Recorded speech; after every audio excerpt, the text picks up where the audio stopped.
Yo, what's up, everybody? Welcome back to the SBP special Saturday night edition. As always, I'm your boy Prime Source. What's good? Sunday, Monday, Tuesday, Wednesday, Thursday, Friday, Saturday night. Yeah.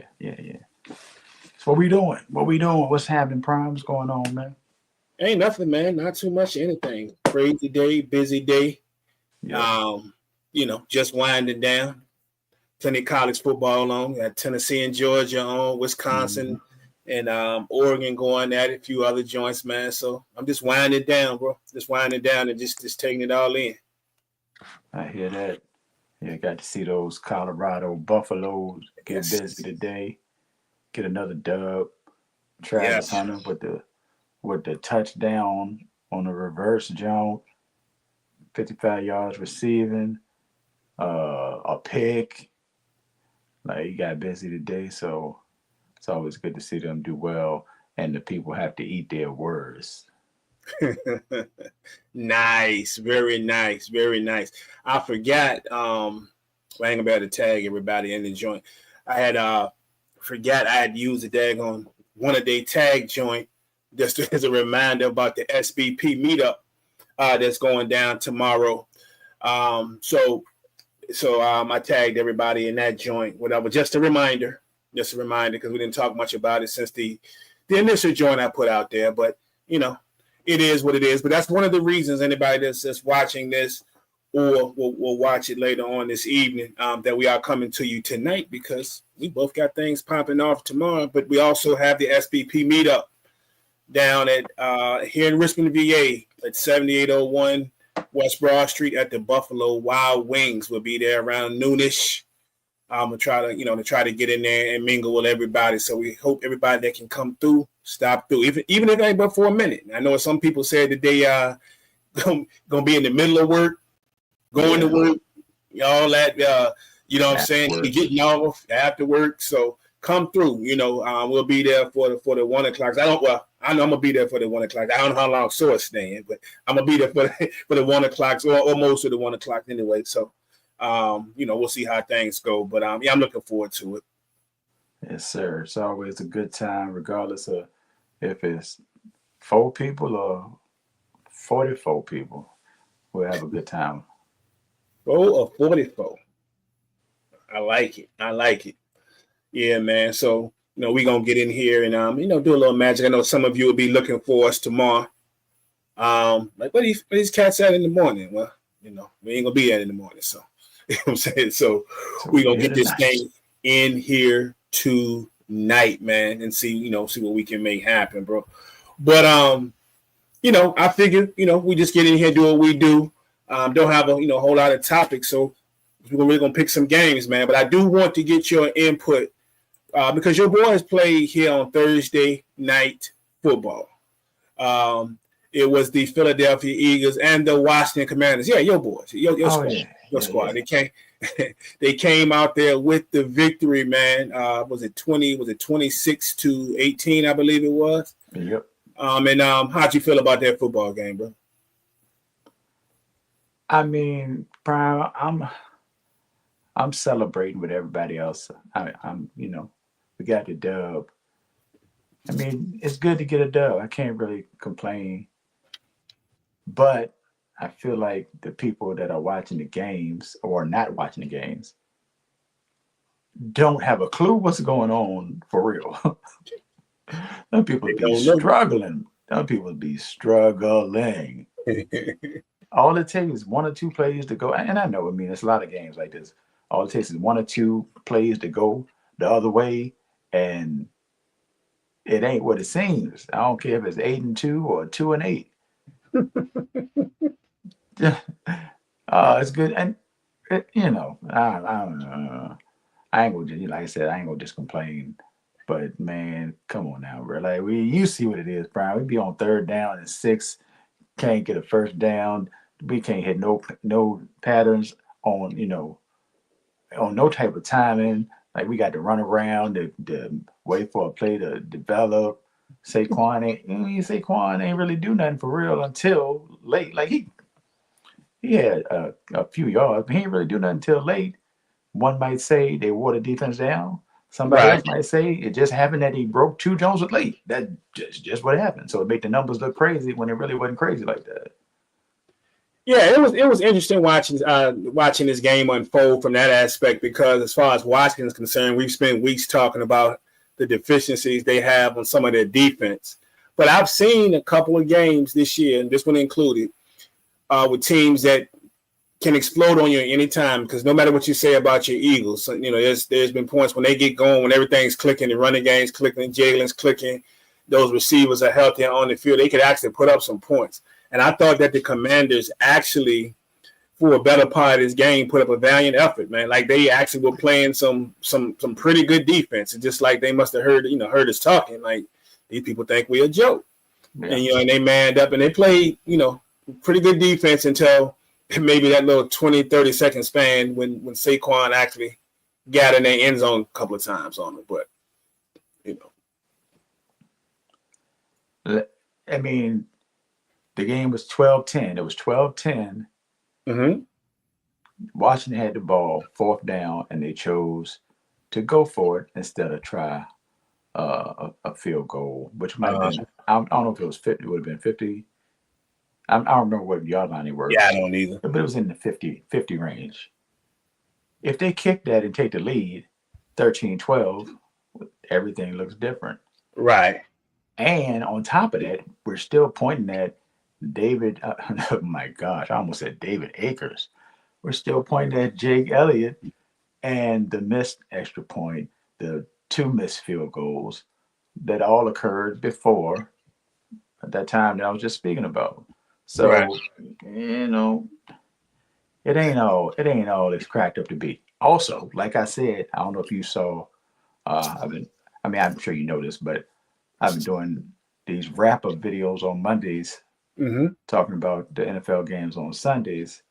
And this week I said, I don't even remember what I said, but the point is, it ain't all it's cracked up to be. The Eagles ain't beating nobody in this stretch. The Eagles have beaten one decent team. Well, Washington will be the second one. But if you want to say Cincinnati's decent, regardless of their record, cool. Everybody else is not good. So what? You ain't gonna get me hyped up on nothing. I don't care what nobody else says. No doubt. I think I got my camera straight, man. We're having a little difficulty there. But yeah, man. Look, it is what it is. You gotta take it though, Source. A win is a win, brother. A win is a win. Yeah. Then you move on to 8-2. Sitting on top of the division. Washington falls back to 7-4. Still in really good position.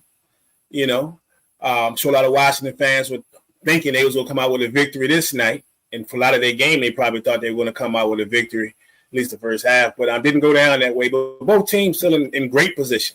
So he needs to say it's going to be one of these two teams that actually wins the division and goes another year where we don't have a repeat NFC East champion. Yeah, basically same thing. Mm-hmm. Yeah, so congratulations to you, man. No doubt. Another victory, another notch in the belt. But yeah, like I mentioned to everybody who's just tuning in, we are doing we're picking 5 games tonight. Like I said, we won't be on tomorrow because we'll be getting prepared for our annual SVP meetup and hopefully see a lot of faces. So we've got 5 games to pick, and we're gonna dive right into them because it's a pretty good slate. I think we picked 5 of the best. I can definitely tell you 3 of them are definitely the best games on the schedule. Yeah. Then you can debate the other 2. There might be even a decent game we might leave out, but we definitely got some bangers in here, so we're gonna get right to it, bro. Yep. And first up on the slate, of course, will be the game a lot of folks are looking forward to. Will be the Ravens and the Steelers are going down tomorrow. You have most everybody's MVP facing on a resurgent. They called him washed up. Russell Wilson, as he's got the Steelers looking like new money. You like this game? I love this game. What you think? This is going to be a good one, and I'm glad we're all going to be together tomorrow for this one as well. So we'll be able to watch this as an SBP group at the B-Dubs tomorrow. And it's going to be a good one. Pittsburgh, tough on defense. putting up enough points to get these wins. Put up 30 a few times this year. Baltimore dynamic on offense, but that defense can look crazy at times Yeah. and give up a lot of points, especially yards through the air. It's gonna be fun. One thing it's gonna be is fun because we got Lamar, we got Derrick Henry, we got your man's TJ, Russell Wilson.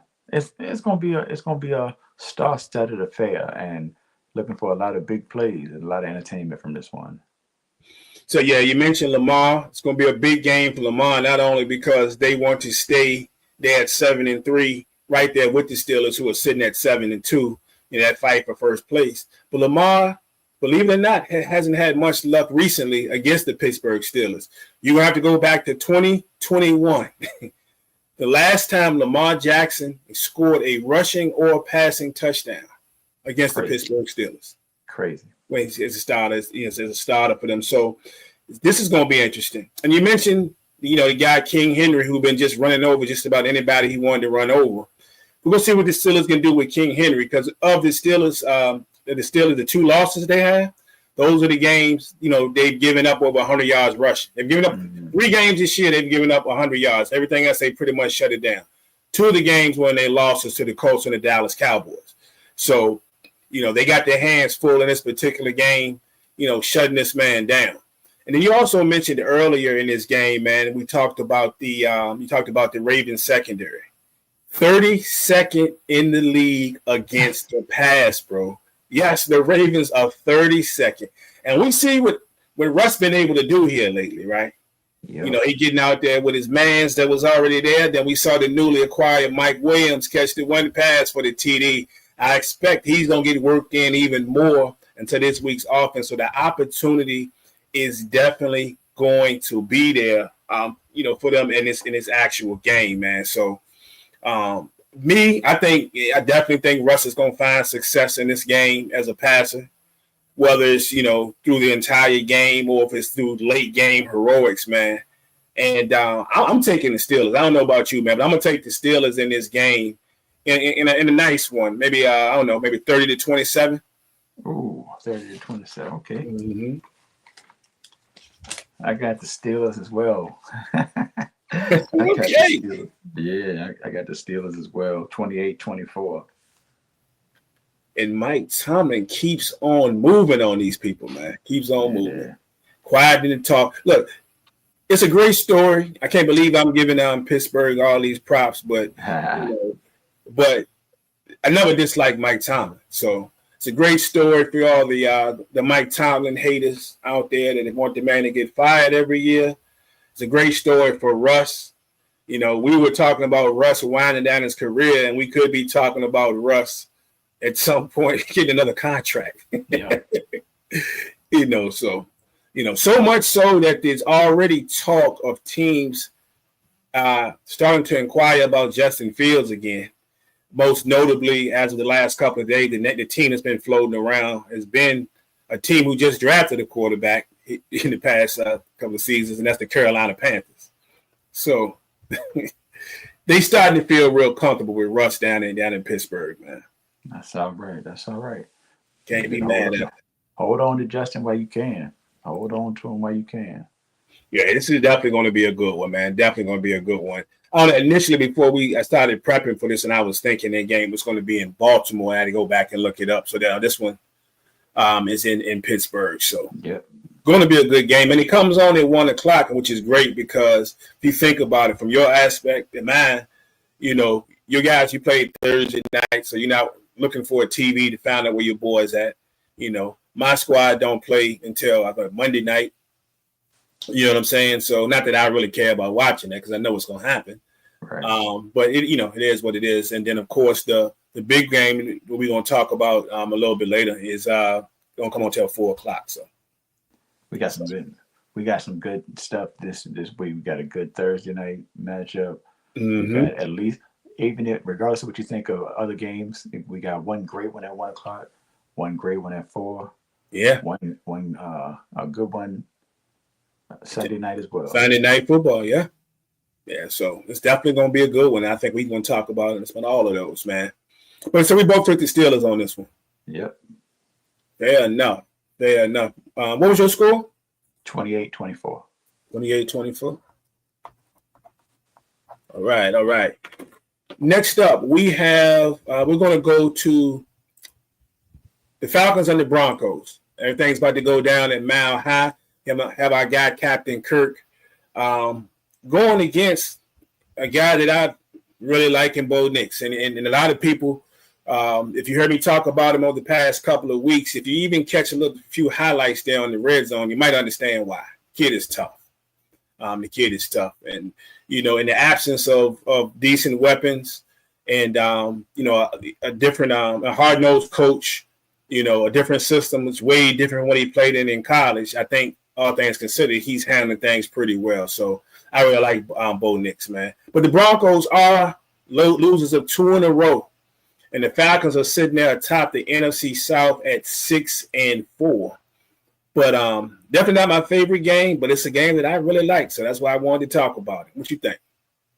Yeah, the Falcons, like I said, to the top of their division, and they got the pieces across the board on the offensive side. Mm-hmm. Looking for how healthy is Drake London, though? That is the question. That is the question. I'm not quite sure. Yeah, so we'll see how that turns out. Kyle did his thing last week. And Mooney's been balling as well in the absence or with the injury to London. Mooney's been getting his touches. Of course, they do their thing on the ground as well. And Captain Kirk at the head of this Starship Enterprise out of Atlanta. Denver, they lost the last 2? Yep, 2 in a row. They lost the last 2, but they are at the crib, so there's that. In my mind, Atlanta's better than their record. Yeah. But, they don't always play that way. Still, I'm taking Atlanta in this one, 23-16. I don't really trust Denver that much. All right. I feel you. Yeah, it's going to be a tough one, man. I thought about this one. I was thinking about this game since last Sunday while the other games were on. I was already looking ahead. And I was thinking there was a lot of ways that this could go. The one thing that I took from watching Denver play again last week is the defense, which we already knew was top-notch, as a top-5 defense. Right. And even though, like, the Kansas City Chiefs, who they were playing, have had their struggles, I mean, they still held Patrick Mahomes to 1 touchdown. So, as much as you and I like to talk about Kirk Cousins, and, we're a few that, some of the few that give him props, I think this is the type of game that kind of give Kirk nightmares sometimes. You know what I'm saying? That this can happen. But then there's some games I think in Kirk going definitely struggling. He showed out. But this is one of them things, man, with Sertan, and all of them lurking on the other side. Kirk is going to have to be on point. Mm-hmm. They can bring the pressure, but that secondary is something different over there in Denver. Also, I look at the fact that I'm talking about my guy Bo Nix, right? The Falcons don't get a lot of pressure. As good as they played on that back end in Spurs this year, they don't get a lot of pressure on the quarterback. They haven't gotten a whole lot this season.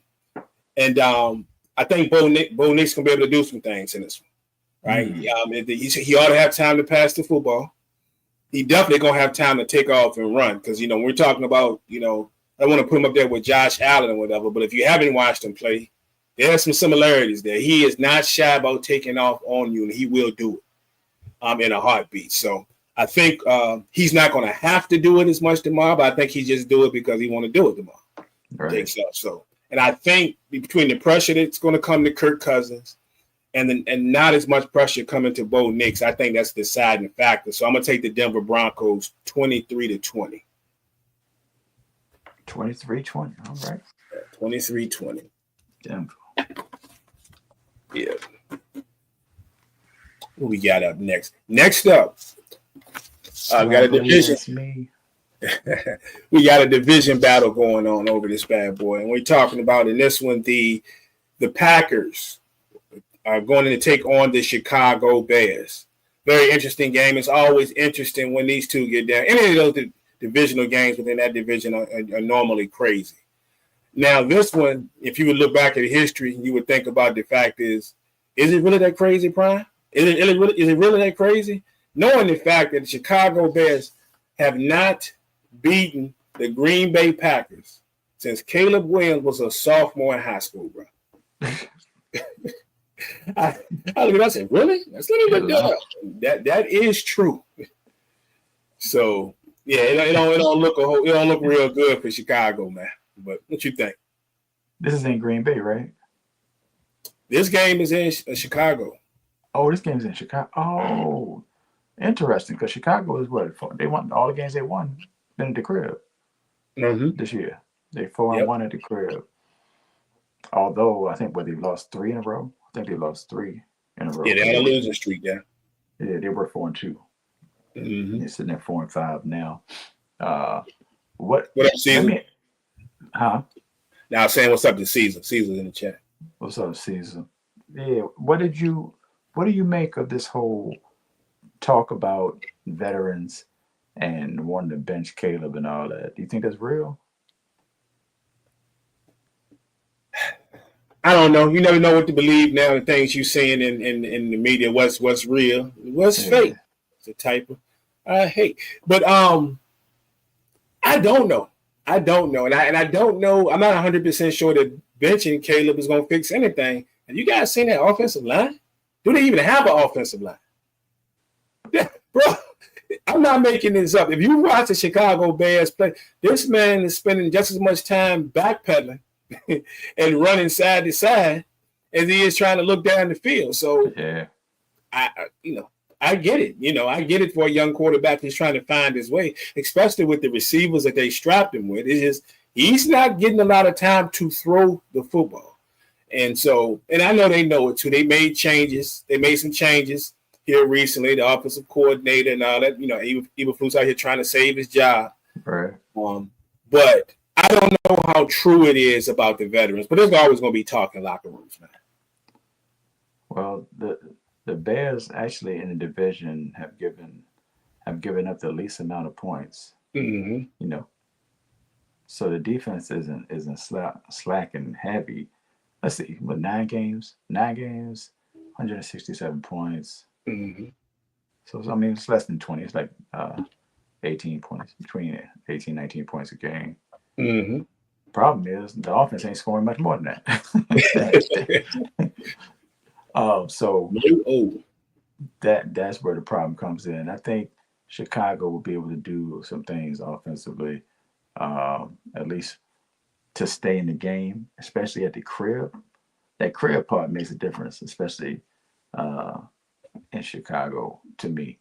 But I can't see Green Bay being locked up. They're coming off the bye, right? Coming off the bye last week. I can't see the Green Bay Packers being held down this week. I think they're gonna put up numbers for real. I think they get the dub on the road, 30-20 over the Chicago Bears.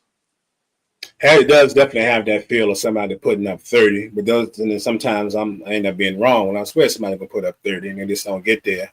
Right. That was kind of along the lines that I was thinking. But yeah, man, Caleb Williams, they need this win, man. He needs this win because if you think about it, now granted, Jordan Love has been in the league longer than he has, but if you look at the past few weeks for Caleb Williams, drafted number 1, right? Yep. He lost to the number 2 drafted quarterback in Jaden Daniels. And he just lost last week to the number 3 drafted quarterback in Drake May. Right? So he kind of need this, bro, to be able to do it at the crib, be the division rival, a team that, like I say, they haven't beaten in years. That the franchise didn't have any luck against the Green Bay Packers here recently. Caleb needs to find it in a big way, and they need to find a way to protect him too. They definitely need to find a way to protect him. And Green Bay does apply a little pressure, so that's what's going to be interesting to watch tomorrow. But I don't feel good about it for them. I don't. I just don't, man. We talked about the history between these teams and the wins and losses. You can go back and look at, Matt LaFleur, since he's been the coach of the Green Bay Packers. he's never lost to the Bears either. So he's 10-0. 10-0 in his tenure as the head coach. So, yeah, I'm going to take the Packers in this one 26-17. 26-17? Mm-hmm. Got you. Yeah, Caesar said the way he said the Bears fans up there where he is want him benched. So, and Caesar said he likes whoever has the ability to run the football. Josh Jacobs, all things considered, Josh Jacobs has been decent, man. Right. He's been a catalyst, especially when Love was out. You know, he's the type of person that can mess around. He doesn't have to have a 100-yard game. He can give you 75, and that'd be some of the most meaningful 75 yards you've seen anybody give in a game because they come in key points. And then interesting to see what the Bears will do, though. Can they get Swift going? You know, if it's going to come down to the run game. And getting that run game would be great if the offensive line would block because it's going to make things easier again on Caleb Williams. So we'll be checking to see if anybody is able to move the football in that one. So I didn't give him a 30 piece, but I felt like I should have. But we'll see. We'll see. What we got next up, man? We have You know who it is. We got the Chiefs and the Bills going at it tomorrow. Mahomes getting busy once again, but person's getting even more busy source is that man Josh Allen. In my opinion, right now the runner up to Lamar Jackson in the MVP race as of this moment. And I know that Josh just, chomped at the bit to get at this one because he has a very favorable record against Mahomes in the regular season. He's 3-1 against him. He just can't beat that man in the playoffs where he's 0-3. So another fun game. I'm glad this is a 4:00 joint, a standalone, 4:25, whatever it is. What you thinking about this one? Man, it's going down like it always does. That's the cool part about this thing. We get the best Josh Allen a lot of times against Patrick Mahomes. We normally get great Patrick Mahomes regardless. And even without being as great as he normally is, the Chiefs still sit undefeated at this point in the season. Right. I'm conflicted, as Kendrick would say. Because if I didn't say that I'm not picking against Kansas City anymore this season or for the foreseeable future, I want to say Buffalo's going to beat the brakes off these people. I want to say Buffalo is going to beat the brakes off these people tomorrow. I really want to say Buffalo 36, Kansas City 20. That's what I really want to say. But I'm trying to stick to my guns, man. Stick to my guns. I said I wasn't going against Patty Mahomes and them people because I keep guessing and expecting and get let down as far as what I choose by going against Kansas City. So, due to that, I'm sticking with the Kansas City Chiefs, man. I'm sticking with the Chiefs against my better judgment. I am sticking with the Kansas City Chiefs. I think that it's going to be good to see DeAndre in Buffalo. I think he'll be able to do some things. Wait. Oh, man. Why am I blanking on Kansas City running back name? Is Bro back this week? He's not back this week. Pacheco? Yeah. No, I thought they're holding him out at least another week. Okay. They just they open up his practice window and all that. So we'll be the Hunt show again. Even though I don't think Hunt's going to go anywhere, I think they're going to share that rock when Pacheco gets back because that's going to be a dangerous combo. But Pacheco is not expected to play tomorrow. All right. Well, that's what I'm going to do, Prime. I'm going to go ahead and take Kansas City 20-17. I'm going to stick with what I say, 36-20 at first. 20-17. 20-17 in a slow-moving, methodical game. Kansas City is able to slow down Buffalo's offense, slow down Josh Allen, and it's a slow game. Because if it gets to be a shootout, it's only going one way. Is both teams don't have the ability, the capabilities to shoot out these days for whatever reason. But yeah, I sound so disappointed in myself. Kansas City 20, Buffalo 17. Man, it's going to be a duel of the quarterbacks, like duh, But if you think about it, we were talking last week with that guy, resident Kansas City fan, and he were talking about should Mahomes be in the MVP conversation. So I didn't have the graphic up, but if you go down the breakdown, as of right now, if you go to the QB rating, Mahomes is a 90.4, Josh Allen is a 100.2. Total passing yards, 2,208 for Patrick Mahomes, 2,281 for Josh Allen. Passing touchdowns, Patty has thrown 12. Josh Allen has thrown 17. Interceptions, Patrick Mahomes has thrown 9. Josh Allen's thrown 4. Okay. Yeah, he's at 4, so threw a couple in his last game. So that's right. Yeah. Yeah, so we still got some weeks to go, but I'm just saying, even though the Chiefs are 9-0, Mahomes is not in my top 3, maybe not even in my top 5 right now. Definitely not in my top 4 for MVP at this moment. Fair. And I love that guy, but no, we talking MVP stuff right here. So, this ain't it. So, but yeah, I'm gonna take the Chiefs, of course. Surprise, surprise. In this one, I think just because I just don't pick against the Chiefs. I mean, that's just what it is, and it's gonna be a tough one because the Bills have won 22 of the last 24 games at home, and this is out over in Orchard Park, so it's gonna make it tough. But I'm gonna take the Chiefs 26-24. Word to Bubba Dub, and hey, it's gonna be what it's gonna be. Did you didn't happen to catch your boy Bubba Dub coming out of the Bills game last week, did you? I did not. Bruh. No matter what you think about Bubba Dub, he might be hit or miss sometime, but bruh,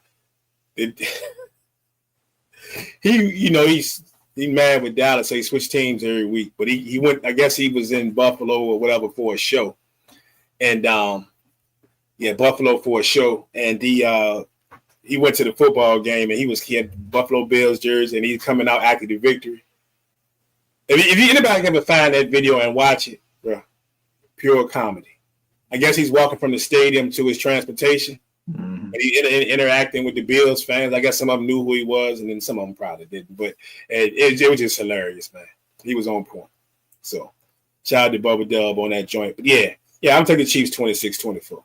Word. All right. So we down to what, our final? We got one game left. One game left. We got one game left that we are picking. And that's going to definitely, without a doubt, be the Bengals and the Chargers going at it. Your man's Joe Burrow and Justin Herbert set to get it on in the Chargers' home stadium and on Sunday Night Football. Did you, without looking, with everything that's been going on around the NFL, did you know that they were sick? That the Chargers were 6-3? Like their record was that good? Yeah, I actually did, because I've looked at who was going to get into the playoffs, who was going to, or who was lined up, to get into the playoffs, and the Chargers have been doing their thing, quiet as kept. Right. Gus Edwards is back, so now they got the two-headed attack. Even though it's been J.K. Dobbins for the most part this season. Herbert, whenever Harbaugh lets him sling the rock a little bit, he's been throwing the ball to everybody. He's been throwing the ball around the field to guys that you expected something from, but haven't really done much in their time in the league thus far. You might see flashes, but you're still waiting on something more, which is kind of, and I mean that's kind of the Chargers in in general for the last 4 or 5 years, for real. You might have seen flashes. We've seen them play tough against Kansas City, and when the lights are bright and all that, and Herbert get busy and all that good stuff. But it hasn't translated to enough. But they're sitting right there, like you said, at 6-3. Um, of course, it's tough to catch Kansas City because they're sitting at 9-0, so that's gonna be tough regardless. But it's not impossible. It's not impossible if they can keep rolling the way they're rolling. The defense balled out last week, and this is gonna be a good one. It'll be a good one. I think that when they get into the quarterback, throwing the names of the quarterback, oh, it's gonna be Burrow against Herbert. In theory, but Herbert ain't been slinging the rock around the field like Burrow has in recent Whew, history, especially this season, because Burrow man. been getting busy, even though he can't seem to get the wins a lot of the time. Hmm. It's gonna be good, man. It's gonna be good, man. The Bengals. Let me tell you what's crazy about the Bengals, man. And you mentioned you were talking about the success that Burrows had at slinging the rock around. These people are sitting here at 4-6. 4-6 might be out of their division. They're probably out of their division. With the Steelers and the Ravens sitting up there at the top. But they got to turn this thing on, man. If they're gonna have any hopes of securing and getting a wild card spot. And, in history, we know that they can get hot at any time. And Yep. in a lot of their losses, they've been burning up the offensive side of the ball. Just can't close this bad boy. But we talk about the Bengals sitting there at 4-6. Joe Burrow currently leads the league in passing yards. Jamar Chase leads the league in receiving yards. He's like 19 yards away from hitting 1,000. And Trey Hendrickson leads the league in sacks. Three of the league leaders, and this is a team that's sitting under 500 and scrambling just to be noticed. And this is crazy. So, but they need to get hot, and this will be the stage to do it. And the staple for the Chargers this year has been a lot of good defense too. Like Harbaugh has brought back some good defensive play for this squad. But if there's a guy that can go out there and make the defense, especially the pass defense, look foolish, it'll be Joe Burrow. Success he's had through the air here recently without T. Higgins. And I thought I saw something earlier today that T. Higgins may be good to go tomorrow. Poses another problem if that is so. So I guess we'll find out, either later tonight or early tomorrow. But I saw something that they were leaning towards him playing tomorrow. So, but yeah, man, I just think they're burning them get over the hump. And that's just the way I see it. I think the Chargers play them tough. I think it's going to be a highly entertaining game, to be honest with you. But I think Burrow's just going to be out there to throw over 300 in this one because he's going to have to. I'm not quite sure if that defense of the Bengals is going to be able to slow down that running game because when Dobbins gets going, and then he's got his mate back, he got Gus Edwards back, two former Baltimore boys. Gus Edwards just got activated this week. So if Gus Edwards does play tomorrow, that gives him that 1-2 punch where Dobbins doesn't have to tote as much of the load. But I'm going to roll with Burrow on him, man. 28-24. I just believe that hot passing game just keeps going, man. And, Harbaugh got to catch an L somewhere before he gets back on track. And I think this is the week. 28-24 Cincy. Okay. Yeah, I think it's going to be a nice battle here as well. But all right, well, one, I think that Cincinnati is that 7th team in the AFC. I think Cincinnati is that 7th team. And on top of that, if they, get healthy, stay healthy towards the end, ain't nobody gonna want to see them people. Ain't nobody gonna want to see them people. For real. Ain't nobody gonna want to see them people. Oh, nobody. I'm telling you, nobody. At all. But I do think that the Chargers defense will do enough and that running game will play tough. And I think the Chargers get to 7-3. And since he falls to 4-7, man, I'm going Chargers 29-26 over Cincinnati. but it'll be entertaining. We're gonna have a good day tomorrow, from top to bottom when it comes to these games. Go Chargers, go. Word to Arnold Schwarzenegger. I think this is definitely going to be a great one. Um, we don't have to go through the whole, the breakdown on it, but do you want to give a quick score for so our boys are not on here? But I did forget that the Niners and Seahawks play tomorrow. You want to give a quick score prediction? Niners and Seahawks play tomorrow. Mm-hmm.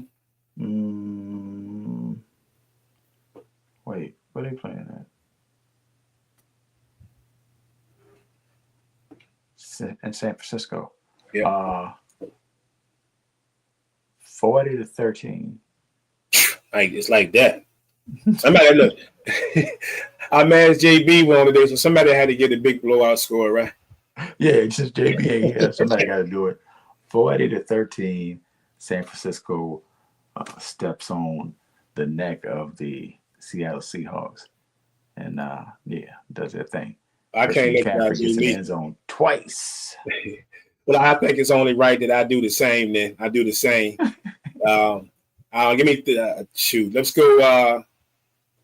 We'll go 38-10. San Francisco. Yeah, I'm writing it down too. 38-10 to San Francisco 49ers. Take it home tomorrow.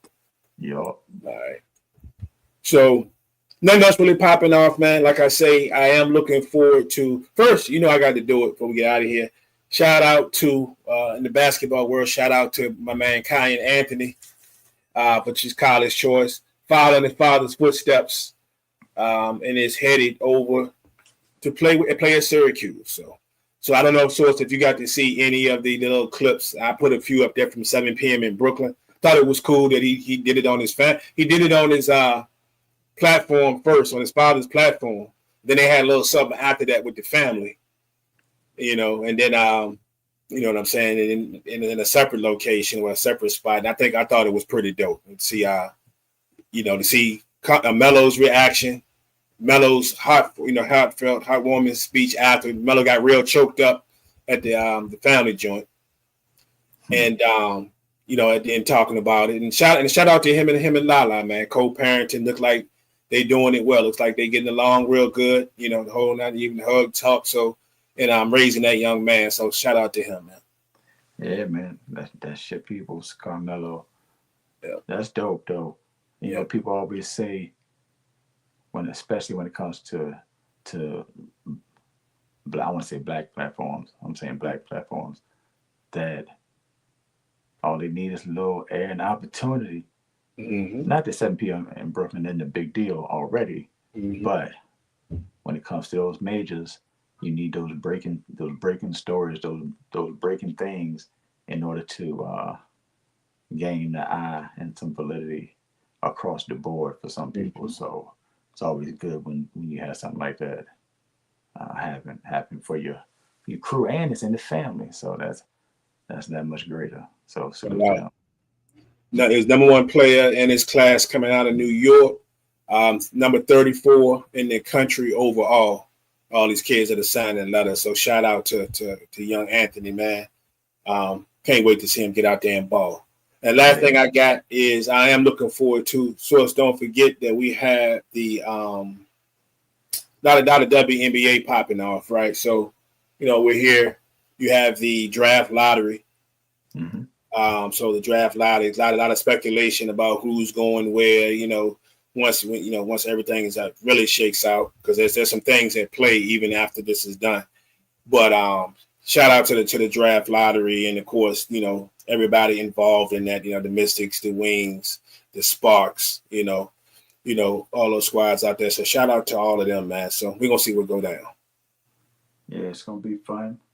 And The Chicago Sky. Got the Valkyries hanging out there, having a whole supplemental joint. Yep. And I just heard how that joint actually goes from top to bottom. I was like, wow. Yeah. I guess it makes sense. But a lot of teams with a number of good players, like 7, 8 good players, like good for real, as far as producing. Somebody ain't gonna be at your crib no more, bro. Somebody got to go. Somebody gonna have to go and Oh yeah. do their thing in the Bay. So it's gonna be interesting. Yeah, so yeah, interesting how that whole thing shakes out. Thing we'll be watching mostly, I think, well, a lot across the country, but definitely us in the DMV. If you consider the DMV, is that the thing everybody's watching, of course, is the Mystics around here because depending on if they can get that number one pick, I know folks would love to see Paige Beckers here. No, little closer to home, and then joining, that was over there at with them. But if not, then I know a lot of people are hoping that somewhere in that mix that AZ Fudd will end up there, and that some kind of way they can get a UConn connection going on up in DC. So, hey, did you know that Texas is coming to Richmond? I didn't. December 15th, Texas is playing Richmond. Wow. Thought I'd just let you know, Brian. Thought I'd just let you know. Speaking of which, shout out to my former schoolmate and dear friend of her son, actually. Donovan is signing his scholarship letter to play basketball for the University of Richmond. So, she was a very good friend of mine, former LC Bird Skyhawk basketball player, track, used to run track the whole 9 yards. So we came up about a year apart. Very dear friend of mine. So shout out to her and her family for Donovan getting that scholarship. And he's going to play for the University of Richmond. So the man not only can ball, but he got brains. yeah. Shout out to him, man. Salute. You got anything for the people, man, before we peel out? Nah, man. I hope that people caught the live. They probably didn't catch my live Wednesday night on TikTok. I was doing the, congratulations to Mad Skills for the Grammy nomination, and the Mad Skills pulled up in the live, and we had a conversation talking about a couple things. Had a couple of special messages for him that I had reached out to a couple people and grabbed. So that was kind of dope. It was. And appreciate it. And yeah, I think that's it for right now. All right, that's it. And I have absolutely nothing. I'm sure I'll think of something by tomorrow. So I have something to kick it about at the meetup. So we will see you folks tomorrow. Like I say, everybody's jumping in, get there as close to noon as possible. Last time I'm going to say it. The rest is on you.